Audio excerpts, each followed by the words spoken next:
Hi friends, நான் Tamilarasan. Welcome to stock hub. நம்மளுடைய YouTube சேனல்ல டெய்லியும் ஷேர் மார்க்கெட் கோர்ஸ் அப்லோட் பண்ணிட்டு இருக்கோங்க. ஸோ இந்த கோர்ஸ்ல 100+ கண்டென்ட்ஸ் உங்களுக்காக இருக்கு. இதை டே ஒன்ல இருந்து, அதாவது சாப்டர் ஒன்ல இருந்து பார்க்க ஆரம்பிச்சுன்னா உங்களுக்கு ரொம்ப எஃபெக்டிவா இருக்கும் அண்ட் நல்லாவே ட்ரேட் பண்றதுக்கான கான்ஃபிடென்ட்டும் இந்த கோர்ஸ் மூலமா இருக்கும். ஸோ இந்த கோர்ஸ்ல ஷேர் மார்க்கெட்னா என்ன, அதுல நம்ம எப்படி ட்ரேட் பண்ணணும், எப்படி ட்ரேட் பண்ணா உங்களுக்கு சரியான ப்ராஃபிட் கிடைக்கும், கரெக்டான என்ட்ரி எடுக்கலாம்னு எல்லாமே டிஸ்கஸ் பண்ணியிருக்கோம். ஸோ நம்ம சேனலுக்கு ஃபர்ஸ்ட் டைம் மறக்காம இந்த வீடியோ ஃபுல்லா பாருங்க. சப்ஸ்கிரைப் பண்ணாதவங்க சப்ஸ்கிரைப் பண்ணிருங்க. அண்ட் தென் இன்னும் நல்லா தெரிஞ்சுக்கணும்னா வீடியோ பாஸ் பண்ணிட்டு இந்த சேனலுக்குள்ள போயிட்டு இருக்கிற கண்டென்ட் எல்லாமே பாருங்க. அதுல எல்லாமே பார்த்தீங்கன்னா ரொம்ப பியூட்டிஃபுல்லான ஒரு கண்டென்ட். சாப்டர் ஒன்ல இருந்து பார்த்தீங்கன்னா ரொம்ப எஃபெக்டிவா இருக்கும். So pause and see the previous videos. Okay, இந்த வீடியோல ஸ்விங் ட்ரேடர்னா யாரு, அவரு எப்படி ட்ரேட் பண்ணலாம் அப்படிங்கிறத சொல்ல போறேன். அண்ட் தென் ஸ்விங் ட்ரேடிங்ல கூட ஏன் நிறைய பேரால சக்சஸ் ஆக முடியல அப்படிங்கிறதும் பார்த்தலாம். Okay friend, first what is swing trading அப்படின்னு பார்க்க போறோம்.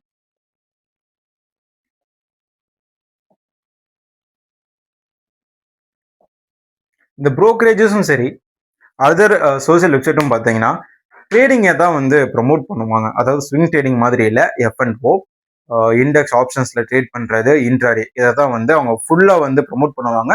காரணம் அதுல அதிகமான ரிஸ்க் இருக்கு, அதிக அளவுக்கான ரிவார்டும் இருக்கு. 1 லட்ச ரூபா வைக்கிறீங்க, கரெக்டா ட்ரேட் எடுக்கிறீங்கன்னா ஒரே நாள்ல 4 லட்சம் 5 லட்சம் பார்க்கலாம். தப்பா பண்ணீங்கன்னா 10 லட்சம் வச்சிருந்தாலும் ஒரே நாள்ல காலியா போயிடும். பட் இந்த ட்ராப்புக்குள்ள நிறைய பேர் மாட்டிக்கிறாங்க. ஸோ ஃபர்ஸ்ட் ஆஃப் ஆல் பிகினரா இருக்கிறவங்க இந்த ட்ரேடிங்குள்ள போறதுக்கு முன்னாடி ஸ்விங் ட்ரேடிங்குள்ள வாங்க. ஸ்விங் ட்ரேடிங்ல நீங்க பை பண்ணும்போதே பாத்தீங்கன்னா டெலிவரியில பை பண்ணுவீங்க, டெலிவரி. பட் எஃப்என்ஓல பாத்தீங்கன்னா கான்ட்ராக்ட் இருக்கு. ஸோ கான்ட்ராக்ட் மீன்ஸ் அந்த குறிப்பிட்ட டயத்துக்குள்ள நீங்க செல் பண்ணணும். லைஃப் லாங் ஹோல்டு பண்ண முடியாது. ஹெட்ஜிங்லாம் பண்ணாதான் கொஞ்சம் தப்பிக்க முடியும். ஓகே, ஹெட்ஜிங் பண்ண தெரியாமே நிறைய பேர் லாஸ் பண்றவங்களும் இருக்காங்க. இன்ட்ராடேவும் அப்படிதான். இன்ட்ராடே இந்த கான்ட்ராக்ட் எப்படின்னு பாத்தீங்கன்னா ஒரு நாளுக்குள்ள லிவரேஜ் 4x கொடுப்பாங்க. 1 லட்ச ரூபாய் வச்சுட்டு 4 லட்ச ரூபாய்க்கான பங்குல நீங்க வாங்கலாம். 2% ஏறிச்சு அப்படின்னா 1 லட்ச ரூபாய்க்கு வராது, 4 லட்சத்துக்கும் அந்த 2% என்ன ரிட்டர்ன்ஸோ அது வரும். ஸோ 1 லட்ச ரூபாய் வைக்கும் போது 2%னா 2000 ரூபாய் கிடைக்குதுன்னா ஃபுல் லீவரேஜ் நீங்க யூஸ் பண்ணி ட்ரேட் பண்ணும்போது இன்ட்ராடேல 8000 ரூபாய் கிடைக்கும். பட் அதே மாதிரி தான் நெகட்டிவும். ஓகேவா, 4% நீங்க நஷ்டம் பண்ணாலே 16,000 ரூபாய் 1 லட்ச ரூபாயில இருந்து காணாம போயிடும். ஸோ அந்த மாதிரி இருக்கிற ஒரு கான்ட்ராக்ட் தான் இன்ட்ராடே. சரிங்களா? ஸோ அதனால பிகினரா இருக்கிறவங்க எஃப்என்ஓவும் வேண்டாம், இன்ட்ராடேவும் வேண்டாம். பை பண்ணும்போது டெலிவரியில பை பண்ணுங்க. ஸோ டெலிவரியில பை பண்ணீங்கன்னா உங்ககிட்ட எவ்வளோ அமௌண்ட் இருக்கோ அதுக்காக தான் நீங்க ஷேர்ஸ் வாங்க முடியும். ஓகேவா, அண்ட் எத்தனை நாள் வேணா நீங்க ஹோல்டு பண்ணிக்கலாம். சொல்லுவாங்க ஸ்விங் ட்ரேடிங்னா 7ல இருந்து 27 நாட்கள் ஹோல்டு பண்ணணும். பிரேக் அவுட் டார்கெட்னா, பிரேக் அவுட் ட்ரேட்னா டார்கெட் ஹிட் ஆகிற வரைக்கும், ஸ்டாப் லாஸ் ஹிட் ஆகிற வரைக்கும் ஹோல்டு பண்ணணும் அப்படின்னு சொல்லுவாங்க. ஸோ இது நம்ம அந்த இடத்துல எக்ஸிட் பண்றதா தவிர ஸ்விங் ட்ரேட்னா 21 நாள்ல முடிஞ்சு போயிருன்றது கிடையாது.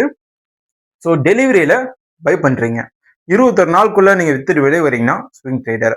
அதை 3 மாசம் வைக்கிறோம், இல்ல ஒரு 6 மாசம் வைக்கிறீங்கன்னா பொசிஷனல் ட்ரேடர். 10 மாசம் 12 மாசம் வைக்கும்போது ஷார்ட் டேர்ம் ட்ரேடர். 4 வருஷம் 5 வருஷம் வைக்கும்போது லாங் டேர்ம் ட்ரேடர். ஓகேவா, ஸோ இதுக்குள்ளதான் நீங்க அடங்குவீங்க. பட் எல்லாத்துக்கும் சேர்த்து டெலிவரி ஆப்ஷன்ல தான் நீங்க பை பண்ணணும். பை பண்ணும்போது டெலிவரியில வச்சு பை பண்ணீங்கன்னா அது உங்களுக்கு போர்ட்ஃபோலியோல ரிஃப்ளெக்ட் ஆகும். ஓகே, ஸ்விங் ட்ரேடர் எந்த மாதிரியான ட்ரேட்ஸ் எல்லாம் பண்ணலாம், what type of trade can be done. Friends, swing ட்ரேடிங்ல ஏகப்பட்ட வகை இருக்கு. ஹோல்டிங் பீரியட் ஃபியூ டேஸ்ல இருந்து ஃபியூ வீக்ஸ் வரைக்கும் இருக்கும். ஓகேங்களா, இதுல first method BTST. So buy today sell tomorrow, இதுதான் இதோடைய விரிவாக்கம். பட் இது ஆக்சுவலா மார்க்கெட்ல எப்படி ரிஃப்ளெக்ட் ஆகும்னா, நிறைய பேரால இன்னைக்கே வாங்கி நாளைக்கு நல்ல ப்ராஃபிட்ல செல் பண்ண முடியாது. 5 மினிட் சார்ட்ல பிரேக் அவுட்ல ட்ரேட் எடுப்பாங்க. 2 நாள்ல 3 நாட்கள்ல 10% ரிட்டர்ன்ஸோட வருவாங்க இந்த பிடிஎஸ்டி ட்ரேடர்ஸ். பட் எப்போ 2 நாளுக்கு மேல நீங்க ஹோல்டு பண்றீங்களோ அப்பவே நீங்க ஸ்விங் ட்ரேடரா மாறிட்டீங்க. ஓகேங்களா, இப்போ ஸ்விங் ட்ரேடருடைய ப்ராஃபிட்டபிலிட்டி எவ்வளோ அப்படின்னு பார்ப்போம். ஏன்னா என்னதான் நம்ம கத்துக்கிட்டாலும் நம்மளுடைய ஃபர்ஸ்ட் கவனம் இந்த ப்ராஃபிட்ல தான் இருக்கு. ப்ராஃபிட் எவ்வளவு பண்ண முடியும்? இப்போ ஹோம் லோன் வாங்குறதே பெரிய பர்டன் அப்படின்னு நினைக்கிறோம். ஹோம் லோன் வாங்கினா திருப்பி கட்டணும், வட்டி கட்டணுன்ற ஒரு பயம் இருக்கு. அண்ட் நிறைய பேர் வந்து 2% 4% இன்ட்ரெஸ்ட்ல வாங்குவாங்க, மந்த்லி இன்ட்ரெஸ்ட் வாங்குவாங்க. ஸோ அந்த மாதிரி பார்க்கும்போது ஸ்விங் ட்ரேடர் சரியா அனாலிசிஸ் பண்ணி ஒரு ட்ரேட் எடுத்தாருன்னா ஒரே வாரத்துல 4% எடுக்கலாம், இல்லைன்னா ஒரு மாசத்துல ஒரு 15% அசால்ட்டா எடுக்கலாம். பட் என்ட்ரி ரொம்ப கவனமா இருக்கணும். ஒன்னு ஒரே என்ட்ரில கிடைக்கும், இல்லைன்னா மல்டிபிள் ட்ரேட் பண்ணும்போது உங்களுக்கு அந்த 15% எல்லாம் அந்த மாதிரி கிடைக்கும். ஓகே, ப்ராஃபிட்டபிலிட்டி நம்மளுடைய கையில இருக்கு. ஸோ ப்ராஃபிட்டபிலிட்டிக்கு இந்த ரேஷியோஸ்லாம் நீங்க தெரிஞ்சுக்கணும்.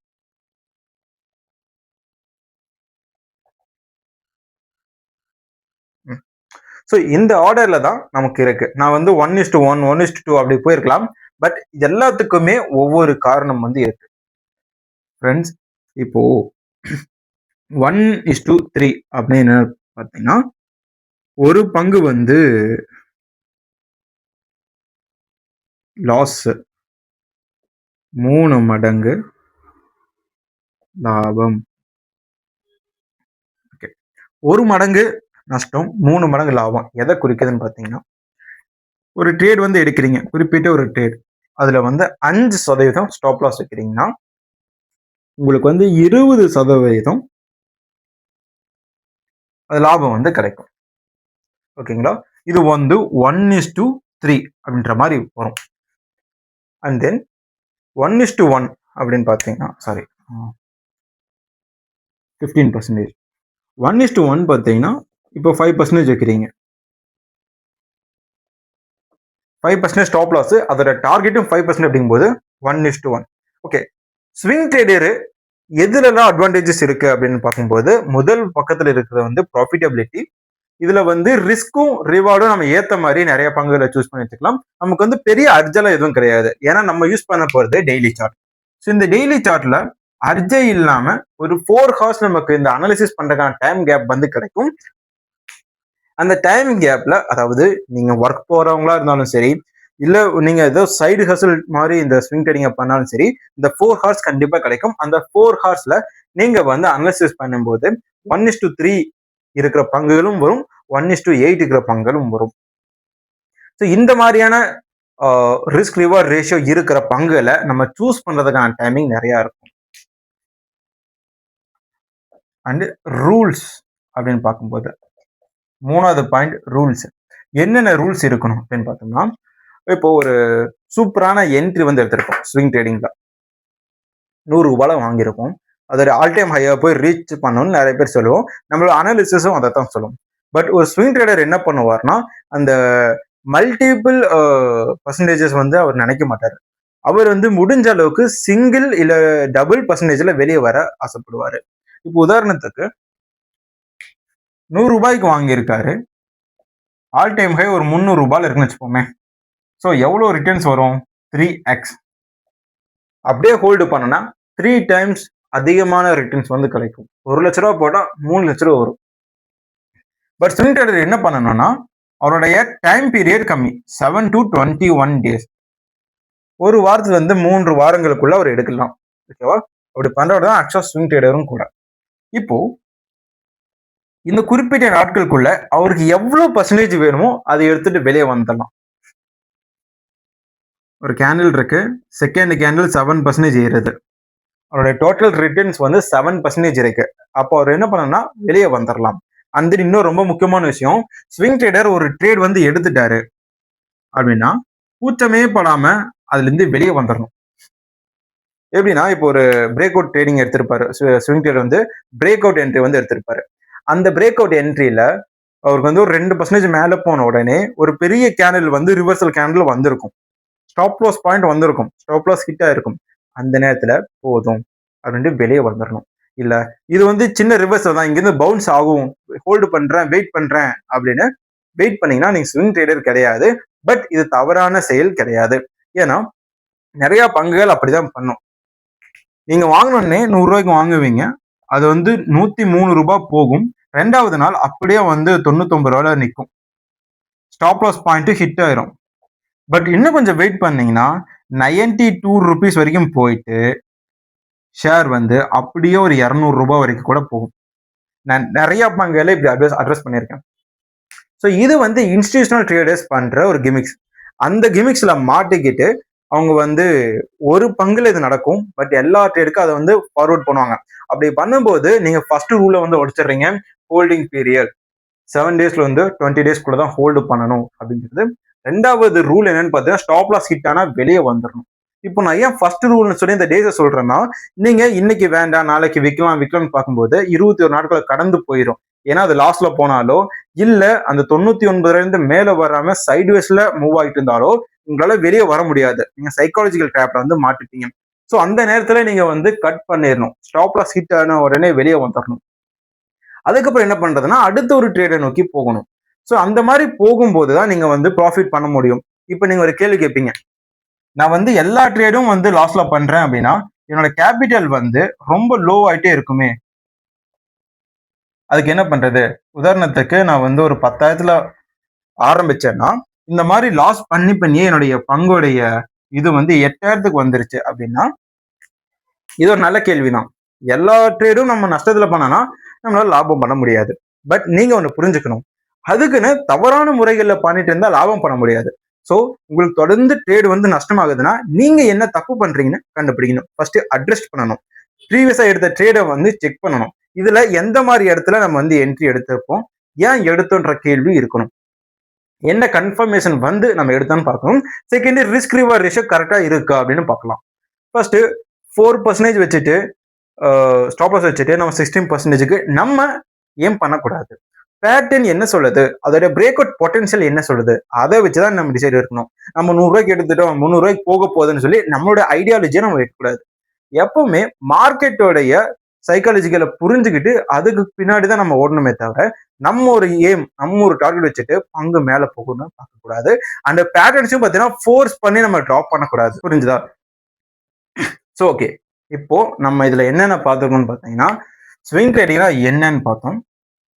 ஸ்விங் ட்ரேடர் எத்தனை வகையில் ட்ரேட் பண்ணலாம். ஸோ ட்ரேடிங்கிறது டெலிவரி வச்சு நம்ம எத்தனை ட்ரேட் வேணும் எடுத்துக்கலாம். அதுல பிடிஎஸ்டியில் ஒரு ஸ்விங் ட்ரேடிங் இருக்கு. இல்ல 7 to 21 டேஸ்ல ஹோல்டு பண்ணும்போது ஒரு ஸ்விங் ட்ரேடிங் மெத்தட் இருக்கு. ரூல்ஸ் பார்க்கும்போது எக்காரணத்துக்கு ஒன்றும் 21 நாட்களுக்கு மேல நீங்க ஹோல்டு பண்ணக்கூடாது. ரெண்டாவது, ஸ்டாப் லாஸ் ஹிட் ஆனா வெளியே வந்துடணும், யோசிக்கவே கூடாது. மூன்றாவது விஷயம், மூன்றாவது ரிஸ்க் ரிவார்ட் ரேஷியோ. அது ப்ராஃபிட்டபிலிட்டிலே பார்த்துட்டோம். பட் ரூல்ஸ் வரும்போது ரிஸ்க் அண்ட் ரிவார்டையும் பார்த்துடலாம். நல்ல ஸ்விங் ட்ரேடர் யாருன்னா 1:3க்கு மேல இருக்கும்போது எடுக்கிற ஒரு ட்ரேடு தான் நல்ல ட்ரேடு. ஸ்விங் ட்ரேடருக்கு அதுதான் வேணும். ஏன்றதையும் நான் சொல்லிடுறேன். இப்போ நீங்க வந்து ஒரு 4% ஸ்டாப் லாஸ்ல ஒரு ட்ரேட் எடுத்துட்டீங்க, அதோடைய டார்கெட் வந்து 16%. நீங்க என்ன பண்ணணும்னா இந்த 16%க்கு எப்பவுமே வெயிட் பண்ணக்கூடாது. 4% வாங்கியிருக்கீங்களா, அது வந்து 8% போகும்போது நீங்க செல் பண்ணிட்டு வெளியே வந்துடணும். அதை ஏன் அப்படி சொல்றேன்னா, இதுக்கு பேர் தான் 1:1 ரிஸ்க் ரிவார்ட் ரேஷியோல நீங்க பண்றீங்கன்னு அர்த்தம். 1:2 ரிஸ்க் ரிவார்ட் ரேஷியோல பண்றீங்கன்னு அர்த்தம். ஏன்னா அப்போதான் நீங்க வந்து அடுத்து வர்ற 2 ட்ரேட் நஷ்டத்துல போனாலும் 4% ஸ்டாப் லாஸ் வச்சு நஷ்டமானாலும் உங்களை வந்து எந்த வகையிலையும் பாதிக்காது. அண்ட் தென் ஸ்விங் ட்ரேடருடைய நோக்கமே குறுகிய காலத்துல அதிக லாபமும் அதிக லாபகரமான ட்ரேடும் பண்றது தான். ஓகேவா? ஸோ அதனால நீங்க எவ்வளவு எஃபிஷியன்டா ப்ராஃபிட் புக் பண்ணிட்டு வெளியே வரணுமோ அவ்வளவு சீக்கிரம் ப்ராஃபிட் புக் பண்ணிட்டு வெளியே வந்துடணும். அது வந்து எவ்வளவு நல்ல ரேலியா இருந்தாலும் சரி, எவ்வளவு மோசமான ரேலியா இருந்தாலும் சரி. அந்த 4வது பாயிண்ட் இது என்னன்னு பாத்தீங்கன்னா, பேக் அடிக்கிறது. ஒரு தவறான ட்ரேட் எடுத்துட்டீங்க, அந்த ட்ரேட் வந்து ஸ்டாப் லாஸ் ஹிட் ஆகாம டார்கெட் ஹிட் ஆகாம போயிட்டே இருக்கு அப்படின்னா பேக் அடிச்சிருங்க. நம்ம வந்து லாஸ் பண்ணிடுவோம், லாஸ் பண்ணா என்ன பண்றது, கேபிட்டல் குறைஞ்சிரும்னு பயப்படாதீங்க. ஓகேவா? ஸோ லாஸை ரெக்கவர் பண்ண ட்ரை பண்ணணும். பட் அடுத்த ஒரு பங்குல வந்து பண்ணணும். இப்போ நீங்க ஒரு டாடா மோட்டார்ஸ் வாங்கி லாஸ் பண்ணிருக்கீங்கன்னா அடுத்த பங்குல ஆப்பர்ச்சுனிட்டி இருக்கான்னு பாருங்க, அதுல நீங்க ப்ராஃபிட் பண்ணலாம். ஒருவேளை உங்களுக்கு வந்து ஏதாவது ஒரு ஸ்ட்ரெஸ்ஸா இருக்கு, உடனே ரெக்கவரி பண்ணணும் அப்படின்னா அப்படி அர்ஜி எதுவுமே கிடையாது. டெய்லி சார்ட் யூஸ் பண்றீங்க, நல்லா பாத்துக்கோங்க. ஒரு 200 பங்குல நீங்க அனலிசிஸ் பண்ணிட்டு கூட ஒரு பங்கை வந்து நீங்க சூஸ் பண்றதுக்கான டைம் உங்க கையிலேயே இருக்கு. ஸோ நல்லா அனலிசிஸ் பண்ணிட்டு அதுக்கப்புறம் ஒரு ட்ரேட்ல வந்து நீங்க என்ட்ரி எடுக்கலாம். ஓகேவா? ஸோ இந்த பாயிண்ட்ஸ் எல்லாம் வச்சுக்கோங்க. இதுதான் ஸ்விங் ட்ரேடிங். இதுதான் ஸ்விங் ட்ரேடர் பண்றது. ஆனா இன்னொரு முக்கியமான விஷயம், ஸ்விங் ட்ரேடிங் ஆக்சுவலா அவ்வளோ இதுவா ஒர்க் ஆகாது. ஏன்னா ஒர்க் போறவங்க எல்லாம் இருப்பீங்க. ஓகேவா? இல்ல நீங்க வேற ஏதாவது ஒரு தொழில கூட பண்ணிட்டு இருப்பீங்க. ஸ்விங் ட்ரேடிங் பண்றதை விட நீங்க பிரேக் அவுட் ட்ரேடிங் பண்ணலாம். ஸ்விங் ட்ரேடிங்னா 7 நாள் 8 நாள்ல நீங்க ஹோல்டிங் வந்து விற்கிற மாதிரி இருக்கும். இல்ல 7 to 8% விற்கிற மாதிரி இருக்கும். பட் பிரேக் அவுட் ட்ரேடிங் அப்படி கிடையாது. ஒரு பிரேக் அவுட்டோட பொட்டன்ஷியல் 35ல இருந்து 40% வரைக்கும் கூட இருக்கும். ஸோ அந்த மாதிரி பங்குல நீங்க வாங்கிட்டு அதுல முதலீடு பண்ணிட்டு விட்டுருங்க. ஸ்டாப் லாஸ் ஹிட் ஆனா வெளியே வாங்க. இல்ல 1 மாசம் 1.5 மாசத்துல டார்கெட் ஹிட் ஆயிரும். பிரேக் அவுட் ட்ரேடிங்ல 1 மாசத்துல இருந்து மேக்சிமம் 3 மாசத்துக்குள்ள டார்கெட்டை வந்து ரீச் பண்ணிடும். ஸோ இதுக்குள்ள நீங்க ப்ராஃபிட்டை புக் பண்ணிட்டு வெளியே வாங்க. ரொம்ப சேஃபாகவும் உங்களுடைய வெல்த் ரொம்ப நல்லாவே க்ரோத் ஆகும். ஸ்விங் ட்ரேடிங் யார் பண்ணுவாங்கன்னா, என்னால வந்து அதையும் மேனேஜ் பண்ண முடியும், இதையும் மேனேஜ் பண்ண முடியும்னு நினைக்கிறவங்க ஸ்விங் ட்ரேடிங் பண்ணலாம். பட் என்னால அவ்வளோ கான்சன்ட்ரேஷன் இருக்க முடியாது, இருந்தாலும் நான் வெல்த் கிரியேட் பண்ண நினைக்கிறவங்க பிரேக் ட்ரேடிங் பக்கம் வரலாம். ஸோ தேங்க்ஸ் ஃபார் வாட்சிங். Tata, bye by.